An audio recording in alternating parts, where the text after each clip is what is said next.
ক্ষতিপূরণ তো আপনাদের দিতেই হবে। কিসের ক্ষতিপূরণ? ক্ষতি তো তুমি আমাদের করেছো মাটি।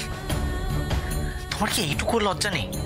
শোনেন ভাইরাস বাবু, একদিনে না আমি একটা জিনিস খুব ভালো করে বুঝে গেছি, ভালো মানুষ হয়ে বড়লোক হওয়া যায়নি। এই যে আপনি রিলের বিয়ে করলেন, করে এত দর্শক কামালেন, আমায় ব্যবহার করে এত এত টাকা পয়সা রোজগার করলেন, আমিও তো তাই করছি। ধরে নেন আমিও আপনাকে ব্যবহার করে টাকা রোজগার করছি, তাতে তো কোনো ক্ষতি নাই।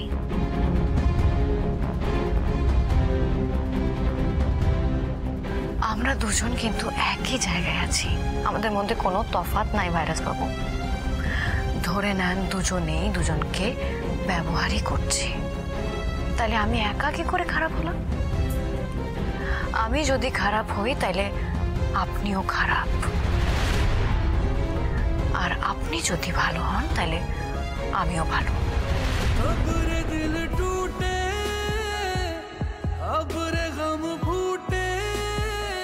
এই সেলফিশ মেয়েটার জন্য আমি এত কষ্ট পাচ্ছি, যে শুধু শুধু টাকার কথা ভাবে। মাটি তুমি সত্যি এরকম? সত্যি? जुदा है अब राहें, जुदा है सफर।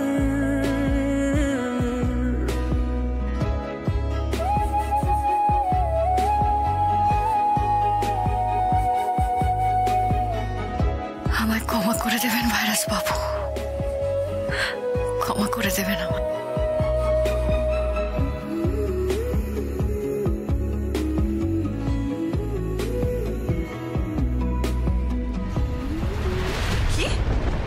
আপনি আমাদের কোর্টে টেনে নিয়ে যাওয়ার ভয় দেখাচ্ছেন? আপনার কি মনে হয় আমাদের কোনো কন্ট্যাক্টস নেই? আমাদের চেনা অ্যাডভোকেট নেই? কি বলছেন আপনি এসব? শুনুন, আপনার ক্লায়েন্ট মানে মেয়েটিকে বলে দেবেন 1 কোটি টাকা কি একটা টাকাও পাবেন আমাদের থেকে, একটা টাকাও না। আপনার কথা শুনে তো মনে হচ্ছে আপনি আইনের কিছুই বোঝেন না।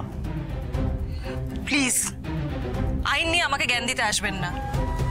আপনার মতো উকিল আমার অনেক দেখা আছে, জানতো এখান থেকে। দেখুন, আপনি আপনি দয়া করে নোটিশটা ফেরত নিয়ে চলে যান, কারণ ভাই এটাতে সাইন করবে না। দেখুন, সবকিছুর তো একটা প্রসিডিওর আছে। আমি বলছি তো, আপনি প্লিজ নোটিশটা ফেরত নিয়ে চলে যান। যা হওয়ার কোর্টে হবে। এখানে স্যাটাসাইড 1 কোটি টাকা চাইতে এসছেন, মামদোবাজি হচ্ছে। এই কাগজটা তো কোথায় সাইন করতে হবে বলুন? আকাশ, আকাশ কি করছিস? সাইনটা করিস না। আমি বলছি মাটির সঙ্গে একটা কথা বলি, তারপর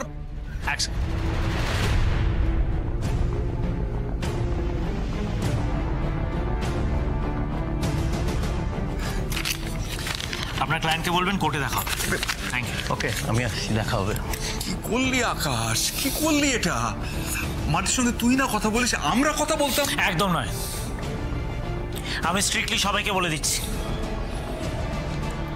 বাড়ির কেউ মাটির সঙ্গে একটাও কথা বলবে না। ভাই, ভাই তুই কি করলি এটা? তুই ইম্পালসিভ হয়ে এরকম ডিভোর্স পেপারটা সাইন করে দিলি?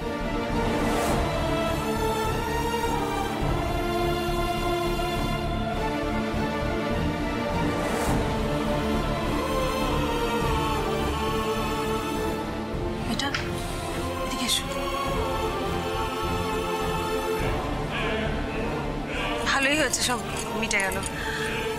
সব যখন চুকে গেল, এখন তাহলে মানে তুমি কি এখনো জেদ ধরে বসে থাকবে? এখন তো আর কোনো পিছুটান রইল না বেটা। এবারে তুমি রাজি হয়ে যাও মার্গারেটকে বিয়ে করতে।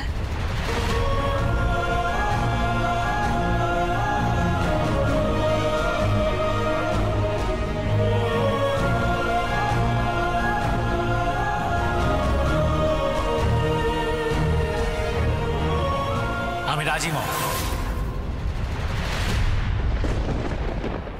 আমি মার্গারেটকে বিয়ে করব।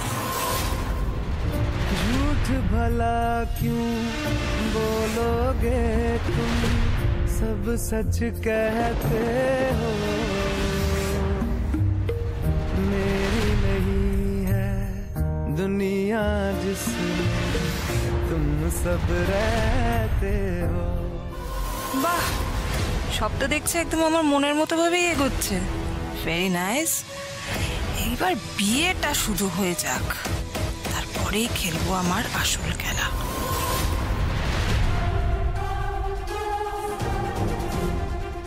আকাশ, রাগের মাথায় কি করছিস তুই? আমি বলছি তোকে মাটি is not that type of girl. কোথাও একটা ভুল বোঝাবুঝি হচ্ছে, তুই একটু ঠান্ডা মাথায় ভেবে দেখ। ঠান্ডা মাথায় ভেবে দেখলেও আমার এই ডিসিশন চেঞ্জ হবে না যেটুকুনি। এই ভাই, তুই কি বলছিস বলতো এসব? আচ্ছা, তুই সবকিছু ভুলে গিয়ে আবার নতুন করে শুরু করতে পারবি? তারপর নিজেকে প্রশ্ন করতো। সত্যি করে বল আকাশ, মাটিকে তুই পুরোপুরি মন থেকে মুছে ফেলতে পারবি?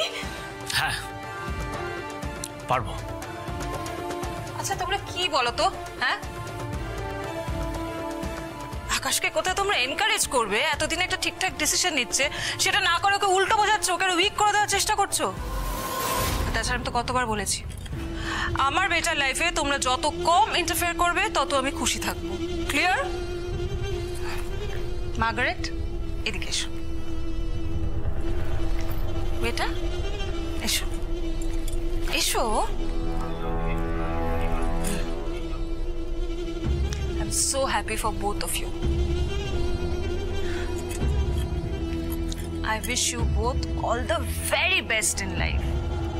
আমি জানি তোমরা দুজনে একসঙ্গে খুব সুখী হবে। আর কেউ সাপোর্ট করুক না করুক, আমার সাপোর্ট তোমাদের সঙ্গে সব সময় থাকবে। আমার মনে হচ্ছে এটা ঠিক হচ্ছে না, ঠিক হচ্ছে না রিম। তুমি আকাশের মা হিসেবে এটা সাপোর্ট করো না। আর আপনাকে বলেছি না ইন্টারফেয়ার করবেন না। কেন যে তো ডার্লিং এসে গেছে, এক্সকিউজ মি। ডার্লিং, তুমি শুনেছো কি হয়েছে? মাটির এত বড় সাহস, জানো? বেটাকে ডিভোর্সের পেপার পাঠিয়েছে, 1 কোটি টাকা খরপোশ চেয়েছে। Can you imagine? But I am happy, একদিক দিয়ে ভালোই হয়েছে। মাটির আসল রূপ এতদিনে আকাশ চিনতে পেরেছে। আর শোনো, চিনতে পেরেছে বলেই আকাশ রাজি হয়ে গেছে মার্গারেটকে বিয়ে করতে। Isn't that great news? ভাই ভাই, তুই আকাশের বাবা হিসেবে একটু গভীরে তলিয়ে ভাব। তুই তো মাটিকে দিনের পর দিন দেখেছিস, তুই তো মানুষকে চিনতে পারিস। তুই ভাব, মাটি এরকম করতে পারে? কোথাও একটা গন্ডগোল হচ্ছে। ভাই, ছোট মুখে বড় কথা বলছি, কিছু মনে করো না। কিন্তু এত তাড়াহুড়ো করে কোনো কিছু করাটা তো ঠিক নয়, তাই না? তুমি তুমি প্লিজ একবার আকাশকে বুঝিয়ে বলো না।